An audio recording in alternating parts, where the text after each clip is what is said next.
Hello, good morning student. आज हम सबसे पहले यहीं से स्टार्ट कर रहे हैं 12th केमिस्ट्री।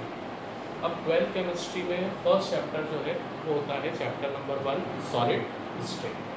हम लोग जैसे कि हम सब लोग जानते हैं मैटर, व्हाट इज मैटर। तो जितने भी पार्टिकल प्रेजेंट होते हैं नेचर में उन सबको हम एक साथ मैटर कहते हैं। मैटर को 3 पार्ट में हम डिवाइड करेंगे। 3 पार्ट कौन कौन से? Solid, liquid and gas. अब सॉलिड किसको कहते हैं हम? तो सॉलिड बिल्कुल क्लियर करके रखना है हमको कि जिसका वॉल्यूम और शेप ये दोनों डेफिनेट हो तो उसको हम कहते हैं सॉलिड। किस तरह से? जैसे ये पेन है मेरे पास, इसका शेप डेफिनेट है, ऑटोमेटिकली चेंज नहीं हो रहा है, दैट मीन शेप क्या है? डेफिनेट है। और वॉल्यूम भी इतना ही है, ऑटोमेटिकली कोई चेंज तो हो नहीं रहा, घट नहीं रहा, बढ़ नहीं रहा। जिसका वॉल्यूम और शेप दोनों ही डेफिनेट होता है उसको हम कहते हैं सॉलिड। अब सॉलिड में आप लोग एग्जाम्पल सभी जानते हैं, जैसे आप प्लास्टिक लिख सकते हैं, वुड लिख सकते हैं, लकड़ी, तो प्लास्टिक हो गया, वुड हो गया, ये सब सॉलिड होते हैं। इसके बाद अपन चलते हैं लिक्विड पे। लिक्विड के लिए क्या? तो जिसका वॉल्यूम डेफिनेट हो बट जो शेप होगा वो इनडेफिनेट होगा। वॉल्यूम डेफिनेट होगा बट शेप इनडेफिनेट होगा।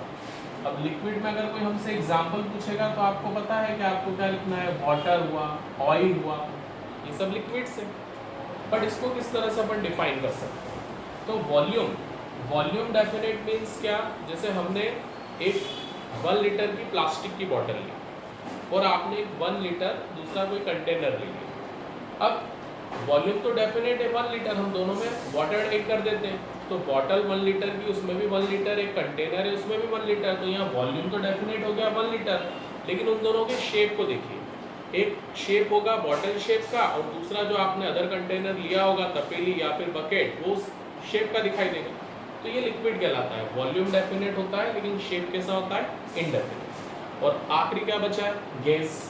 अब गैस के लिए आप समझ ही गए होंगे,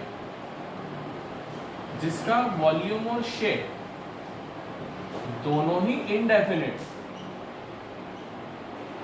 वॉल्यूम एंड शेप दोनों इंडेफिनेट हो, उसको अपन क्या कह देते हैं? गैस कह देते हैं। जैसे एग्जांपल आपको पता है गैस के, कोई भी गैस आप लिख सकते हैं, ऑक्सीजन हो गई, कार्बन डाइऑक्साइड हो गई, नाइट्रोजन हो गई, ये सभी गैसेस होती हैं। तो एक बार और स्टार्ट कर देते हैं। मैटर को 3 पार्ट में डिवाइड करते हैं। First solid, second liquid, third gas. अब सॉलिड, तो सॉलिड किसको कहेंगे आप? तो जिसका वॉल्यूम और शेप दोनों डेफिनेट। हम डेफिनेशन इस तरह से दे सकते हैं, a substance which have definite shape and volume is called solid. अब एग्जांपल क्या लिखेंगे? तो सॉलिड मटेरियल हम लोग पहचानते हैं, जैसे प्लास्टिक हो गया, वुड हो गया, सीमेंट हो गया, अगर आप सल्फर पाउडर लिख सकते हैं, कोल मतलब कोयला हो गया, तो ये सब सॉलिड कहलाते हैं। लिक्विड, जिसका वॉल्यूम डेफिनेट है बट शेप कैसा है? इनडेफिनेट, उसको हम कहते हैं लिक्विड। जैसे एग्जांपल हो गया वाटर, ऑयल, अदर। डिफाइन करना है, a substance which have definite volume but indefinite shape is called liquid. Example लिख देते हैं वाटर, ऑयल या अदर, जो भी आप लिक्विड लिखना चाहें। और आखिरी में है गैस। तो गैस में तो यहाँ से बिल्कुल क्लियर हो जाता है कि जिसका वॉल्यूम और शेप दोनों इनडेफिनेट हो। अब आपके चारों तरफ गैस है, इसका कोई वॉल्यूम है क्या? नहीं है। आप गैस को हाई प्रेशर पे छोटे से भी कंटेनर में भर सकते हो, ओपन करोगे फैल जाएगी बड़े कंटेनर में, तो उसका ना कोई वॉल्यूम होता है ना ही कोई शेप होता है, तो उसको हम गैस कहते हैं। तो इसकी डेफिनेशन कैसे हो सकती है? A substance which have definite shape and volume is called gas. अब इसमें एग्जांपल आप कोई भी गैस लिख सकते हैं, ऑक्सीजन, कार्बन डाइऑक्साइड या अदर गैसेस। तो ये क्लियर हुआ, ये बेसिक है। मैटर को 3 पार्ट में हमने डिवाइड किया। अब हम लोग 12th क्लास में, अब 12th क्लास में हम लोगों को सॉलिड को पूरी तरह से क्लासिफाइड करना है। तो मैं इसके आगे दूसरा क्लासिफिकेशन कर रहा हूँ सॉलिड का, इसको रफ कर देते हैं। अब ध्यान दीजिएगा, सॉलिड, सॉलिड को हम 2 पार्ट में डिवाइड करते हैं। अब 2 पार्ट कौन कौन से हैं? सबसे पहले क्रिस्टलाइन सॉलिड और सेकंड एमार्फस सॉलिड।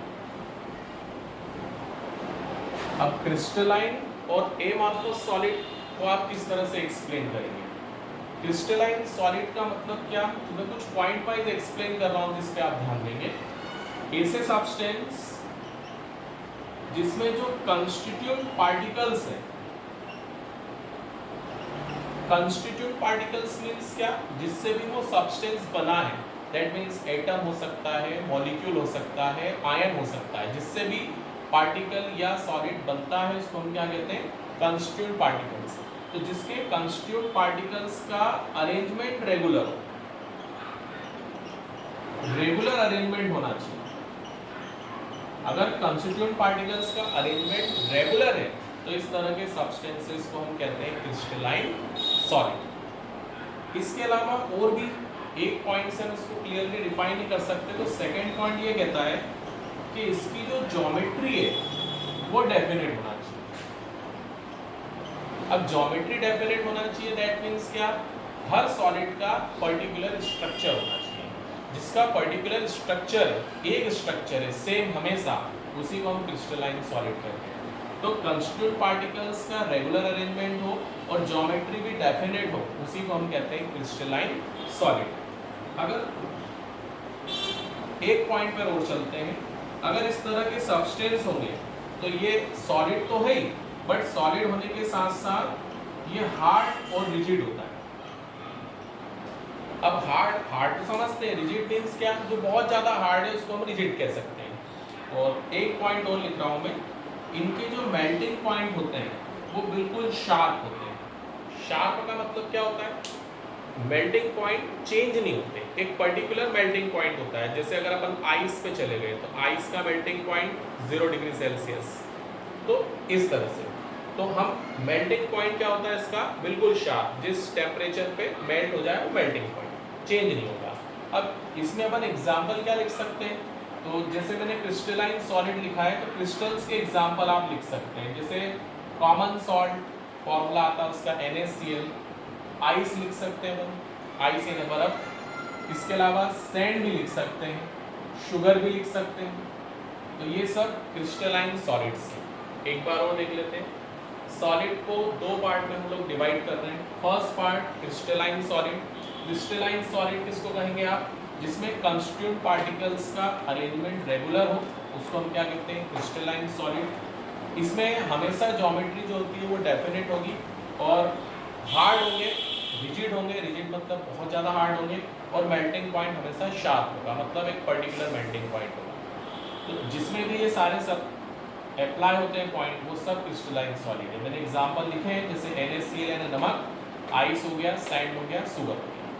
अब इसको अगर पढ़ लिया तो वो ऑटोमेटिकली एक्सप्लेन हो जाता है। एमार्फस सॉलिड आप किसको कहोगे? जिसमें कंस्टिट्यूएंट पार्टिकल्स का जो अरेंजमेंट है वो टोटली इररेगुलर है। अगर पार्टिकल का अरेंजमेंट इररेगुलर है तो उसको हम कहते हैं एमार्फस सॉलिड। और आप इस वर्ड से समझिए, अगर इररेगुलर अरेंजमेंट होगा तो इसकी जो ज्योमेट्री होगी वो भी क्या होगी? इनडेफिनेट होगी, फिक्स नहीं होगी। ज्योमेट्री भी ऑटोमेटिकली चेंज होती रहेगी, कोई डेफिनेट ज्योमेट्री नहीं होगी, कोई डेफिनेट स्ट्रक्चर नहीं होगा। ये हार्ड होंगे but not rigid. And last, इनका मेल्टिंग पॉइंट भी शार्प नहीं होगा। तो they do not have sharp melting point, change हो सकता है।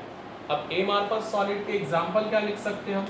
तो जैसे मैं यहाँ पर ब्रैकेट में लिख देता हूँ, एमार्फस सॉलिड में जैसे वुड लिख दिया हमने, है ना, प्लास्टिक लिख दिया, सल्फर लिख दिया, कोक लिख दिया, तो ये एमार्फस सॉलिड कहलाता है। एक बार वापस से देख लेते हैं। ऐसे सब्सटेंस जिसमें कंस्टिट्यूएंट पार्टिकल्स का जो अरेंजमेंट होगा वो इररेगुलर होगा, उसको एमार्फस सॉलिड कहेंगे।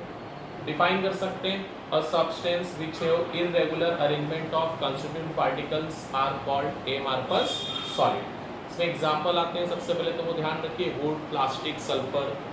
सेकंड, अगर पार्टिकल का अरेंजमेंट इरेगुलर होगा तो इसका मतलब ये है कि उसकी जो ज्योमेट्री होगी वो इंडेफिनिट होगी, दैट मीन्स कोई स्ट्रक्चर नहीं होगा।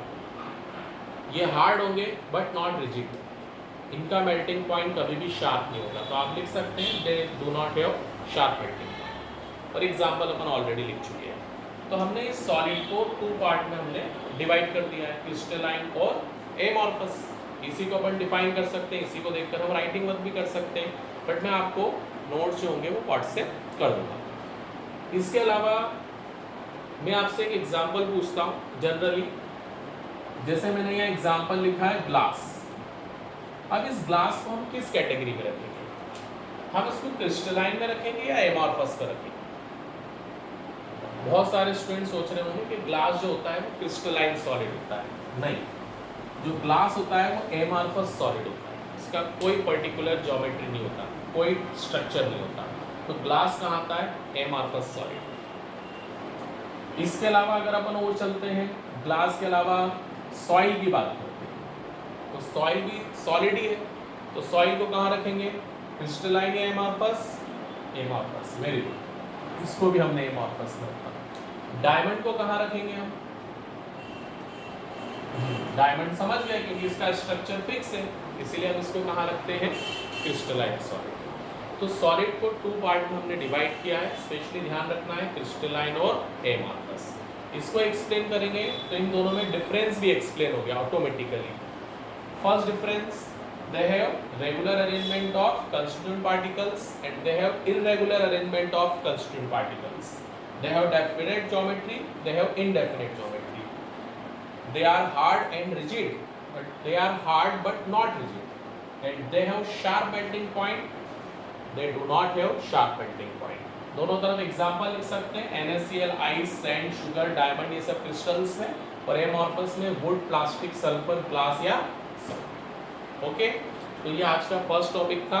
एक बार आप इसको रिवाइज भी करेंगे, पढ़ेंगे, तो आपको ऑटोमेटिकली क्लियर हो जाएगा। Thank you.